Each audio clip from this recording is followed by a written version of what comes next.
आज हम इस वीडियो में देखेंगे कि जल्दी प्रेग्नेंट होने के क्या तरीके हैं, क्या उपाय हैं।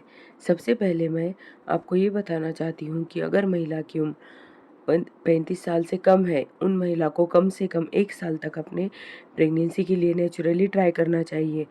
अगर इन 1 साल में प्रेगनेंसी नहीं होती है, तो आपको अपने डॉक्टर की सलाह लेनी चाहिए, उनकी ट्रीटमेंट लेनी चाहिए। अगर महिला की उम्र 35 साल से ज़्यादा है, तो आप आपको ये समय 6 महीने का देना चाहिए। मतलब 6 महीने तक आप प्रेगनेंसी के लिए नेचुरल तरीके से ट्राई कर सकती है। अगर इन 6 महीनों में आपको कंसीव नहीं करते हैं, तो प्रेगनेंसी नहीं होती है, तो आप अपने डॉक्टर की सलाह ले सकते हैं। इस वीडियो में हम देखेंगे कि जो खास तरीके होते हैं जिससे आप प्रेग्नेंट हो सकती है, उसके बारे में हम बात करेंगे। सबसे पहला तरीका है जो महिला का तो जो है वो उनका है फिटनेस लेवल क्या है। फिटनेस लेवल का मतलब उनका कितना वज़न होना चाहिए, क्या खाना चाहिए, क्या नहीं खाना चाहिए जल्दी प्रेग्नेंट होने के लिए। दूसरा, अपनी ओव्यूलेशन यानी कि जिस समय वो प्रेग्नेंट हो सकती है, उसके बारे में पूरी जानकारी होनी चाहिए, तभी वो प्रेग्नेंट हो सकती है।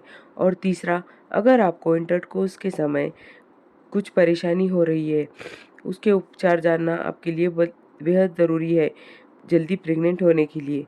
तो सबसे ज़्यादा ज़रूरी है होता है कि महिला के फिटनेस लेवल। फिटनेस लेवल का मतलब है कि एक महिला का कितना वज़न होना चाहिए ताकि वो प्रेग्नेंट हो सके। रियल वेट कैलकुलेट करने के लिए आपको बीएमआई को जानना ज़रूरी होता है। बीएमआई जो होता है वो है बेसल मेटाबॉलिक इंडेक्स। ये बताता है कि आपके हाइट के अनुसार आपका वेट कितना होना चाहिए, आपका सही वज़न कितना होना चाहिए। यानी इतना वज़न आपका सही है, इतने वज़न पे आप रहेंगी तो आप जल्दी से प्रेग्नेंट हो सकती है। महिला को फिटनेस यानी कि उनका सही वज़न, उसके 2 तरीके होते हैं, यानी कि आप एक्सरसाइज करें या दूसरा आप डाइट पर ध्यान रखें। सबसे पहले हम प्रेग्नेंट होने के लिए क्या खाना चाहिए, क्या नहीं खाना चाहिए ये देखेंगे।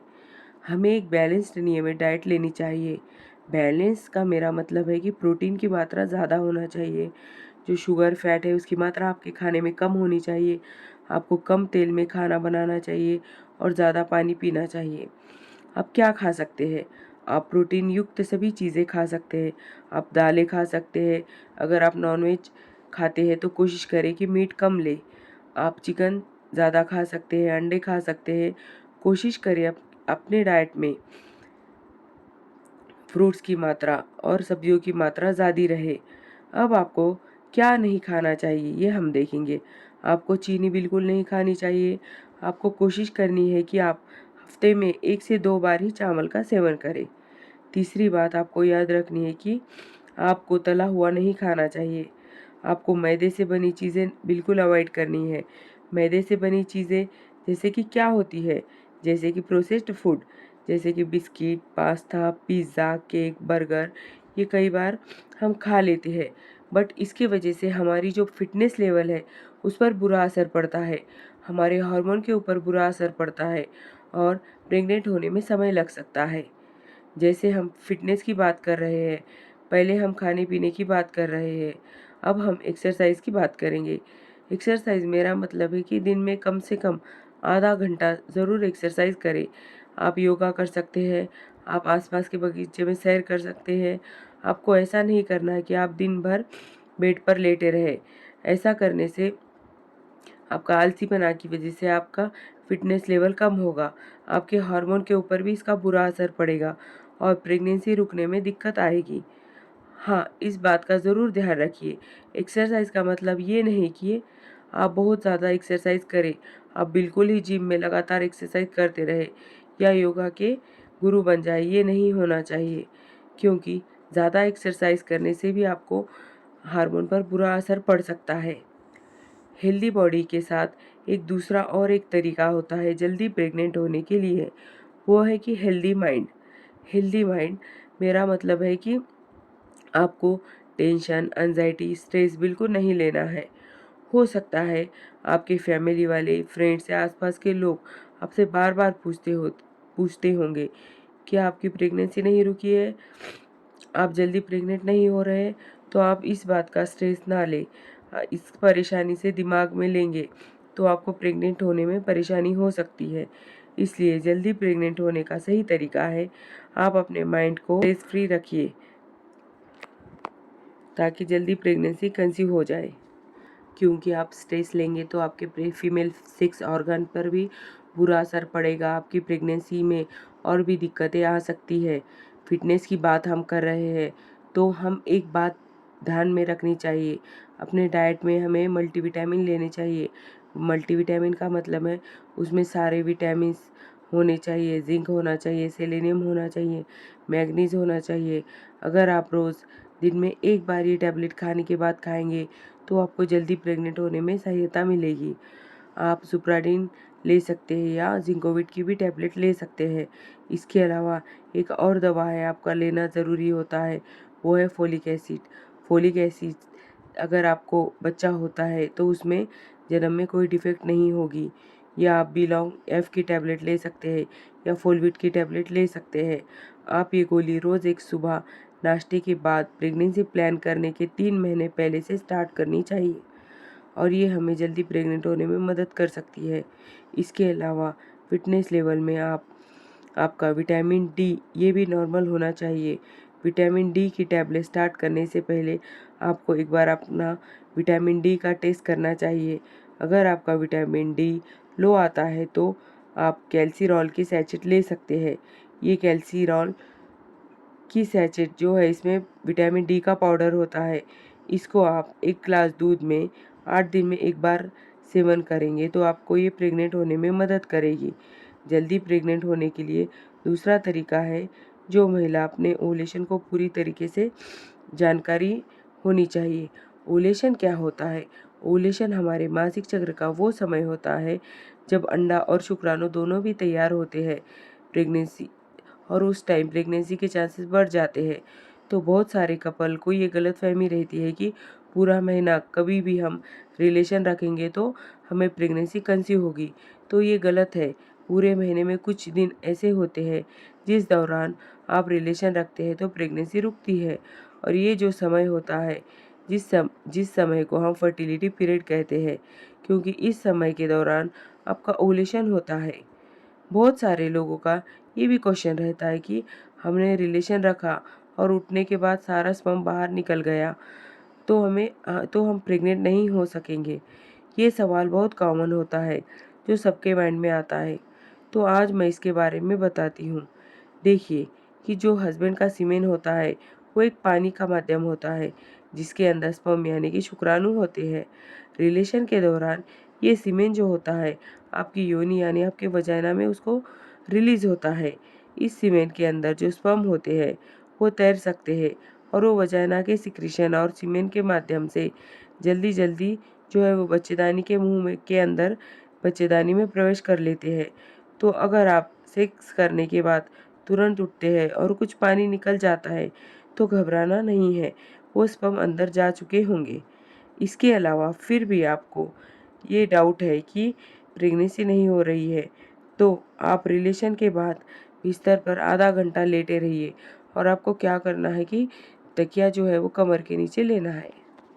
1 घंटे के बाद अगर आप उठते हैं तब काफ़ी समय हो चुका होता है स्पर्म को यूटेरस में जाने के लिए। तो भी एक और तरीका है जल्दी प्रेग्नेंट होने का। जल्दी प्रेग्नेंट होने का एक और तरीका है, इंटरकोर्स के समय आपको कुछ प्रॉब्लम होती है तो उनको जानना और उसका ट्रीटमेंट लेना। जो इंटरकोर्स के समय प्रॉब्लम होती है वो हस्बैंड वाइफ दोनों को भी हो सकती है। हम सबसे पहले वाइफ को क्या प्रॉब्लम होती है ये देखेंगे। जो सबसे कॉमन प्रॉब्लम होती है इंटरकोर्स के समय वाइफ को, वो है कि दर्द होना। कई बार हम इसको वजानाइसिस भी कहते हैं, यानी इंटरकोर्स के समय महिला को इतनी दर्द और परेशानी होती है कि वो इंटरकोर्स नहीं करना चाहती।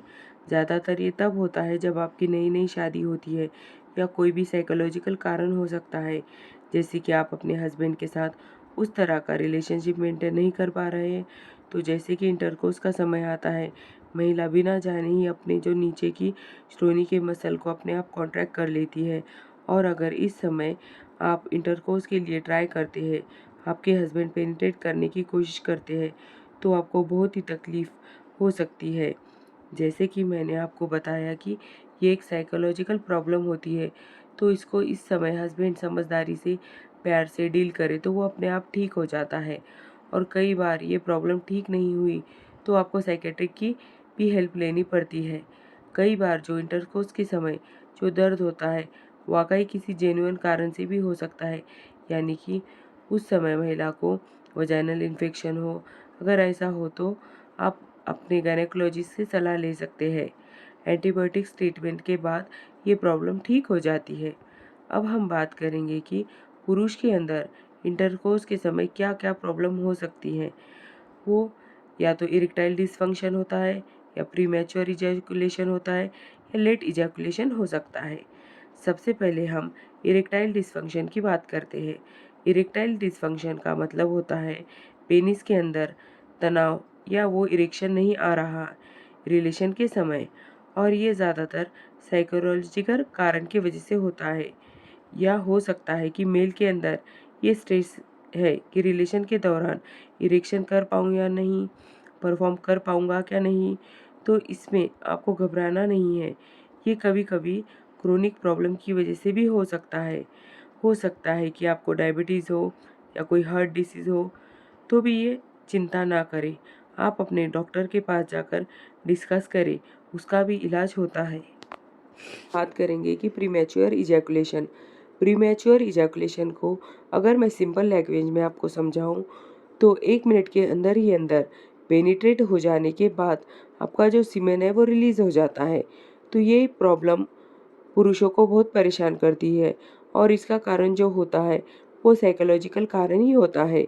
यानी आपका परेशानी ये है कि सेक्स परफॉर्म मैं कर पाऊँगा कि नहीं, या मेरा जो इजैकुलेशन है वो सही होगा कि नहीं।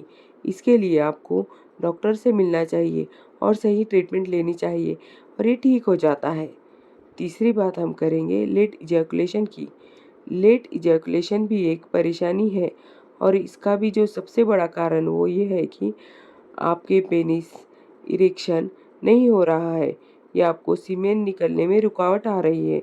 हो सकता है कि आपको अंदरूनी कोई डक्ट ब्लॉक हो, या कोई भी कारण हो सकता है। इस डक्ट को ब्लॉकेज की वजह से सीमेन जो है वो पेनिस से बाहर नहीं निकलता। और हो सकता है अगर आप अपने वाइफ के साथ रिलेशन रखते टाइम आपको वो फीलिंग्स नहीं आती हो, जिसके कारण इरेक्शन नहीं होता है। तो इन सब प्रॉब्लम के लिए आपको अपने डॉक्टर से मिलना है और इसका इलाज करवाना है।